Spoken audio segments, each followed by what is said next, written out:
generation 1. Okay. Yeah, so everything is the same, just avionics. Performance-wise, it's very similar, but the avionics, the interior has been completely redone. Your airplane, Avionics. It'll be Avionics. Yeah. You have different landing gear. This one has a higher useful load, 3,600 pounds versus yours. I think is 34. We have 92 gallons of gas versus 82. I think you have 81. Yeah. So there's from that airplane to this one. There's a number of them, a number of changes. And one of the features that they have was the automatic full fuel changeover. So when you shut that, it's auto. So if you look up on the dash there, see how it says left and right, and left is highlighted right now. If you lift that panel open, see it says manual left. Yep. And if you switch the fuel over, you can still do it just like you would normally in your airplane now. But it switches every 5 gallons. So is there anything you want to tell me about the avionics right here, MFD? Yeah, it's the Garmin Perspective Plus Touch is what we're calling it. It is almost identical to the Vision Jet, other than the jet's got one more GTC 580 mounted over here. But it's very similar. We use this one primarily for, somebody switched it on me. There we go.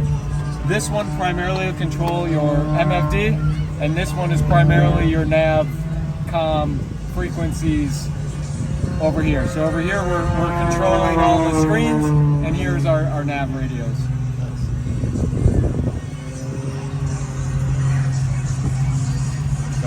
So you can switch to weather, traffic, our aircraft systems. So if we want the engine instruments, our checklist up there. Say we want the electrical system to show up. We get the electrical system up there as well. Or if you want to just go full map, it's kind of typically how you'll fly. And then here we have the taxiway routing on this side. So this screen. So if I go.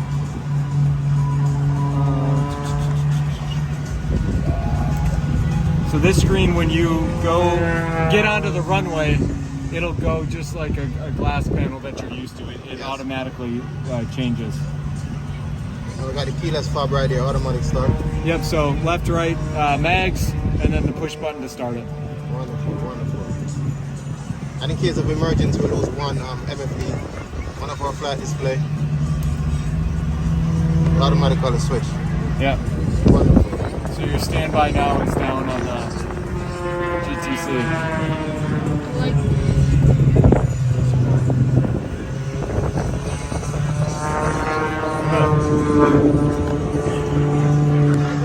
Tell me about the stick changer and Yeah, so the stick shaker, when you have the flaps down and you get your stall indication, you're going to get a vibration on the stick.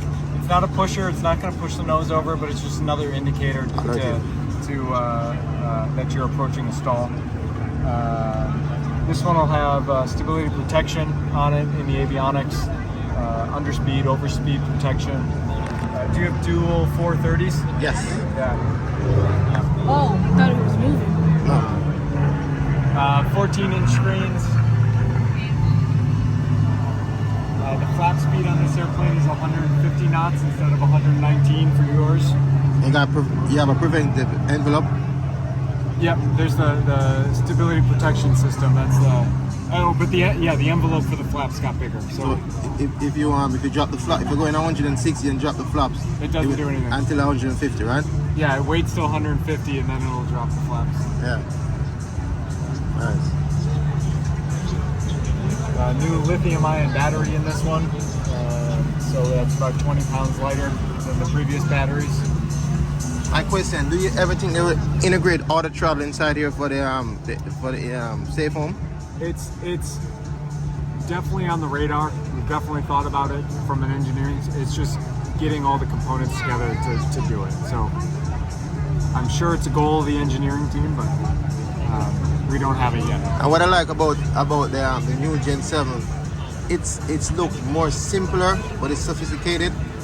And I mean, and the transition from the SR20 line to the jet will be much more easier, right? It's almost identical, other than the power plant. So, you know, it's tell me what the customers are saying on from Cirrus to SR22 stepping up to the jet. Do you have any comments on that one? so from the G7, we haven't really had any that have stepped up yet to it, but from G6 on up, I mean, its jet is a little bit faster, a little bit more complex, holds a little bit more people, but it's very familiar to it. You know, the throttle's in the same spot, the flaps are in the same spot. The approach speed in a jet is 85 knots. The approach speed in this airplane is 80 knots. So it's all very similar. So what was Cirrus' intention when they tried to integrate the Vision Jet concept in the SR22 line? They wanted similar product lines. So people to transition, it's easier, it's familiar. The design team said a lot, you know, just like the jet. Like if you look up here, we call it the surfboard. If you go look in the jet, we have this, it's the nickname for it, the surfboard. Kind of the style, the lights, the switches are all the same. But from a simplicity standpoint, they wanted it to feel like a car.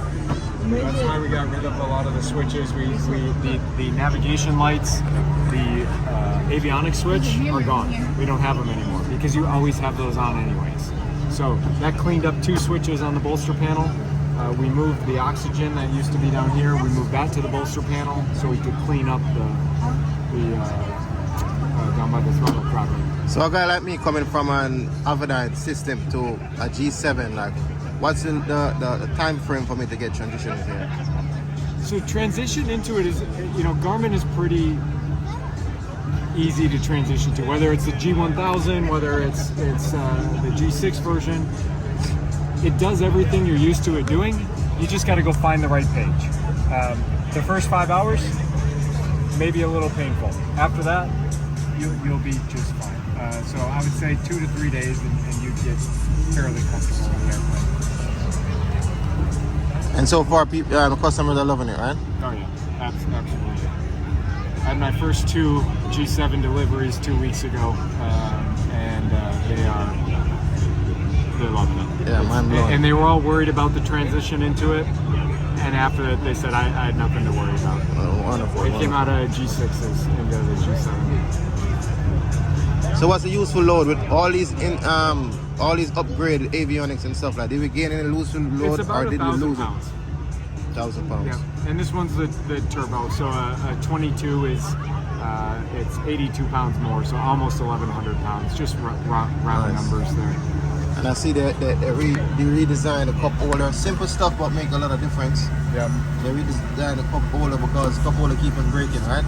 Yeah, and just they wanted the pockets there, so they moved the fire extinguisher over there. Anytime you move something in an airplane, there's something else in the way wherever you want to go put it. What I really like about the cup holders, as simple as they are, the old ones, they were higher off the ground, so when you slid your seat forward, your seat would hit the cups or your water bottle or whatever.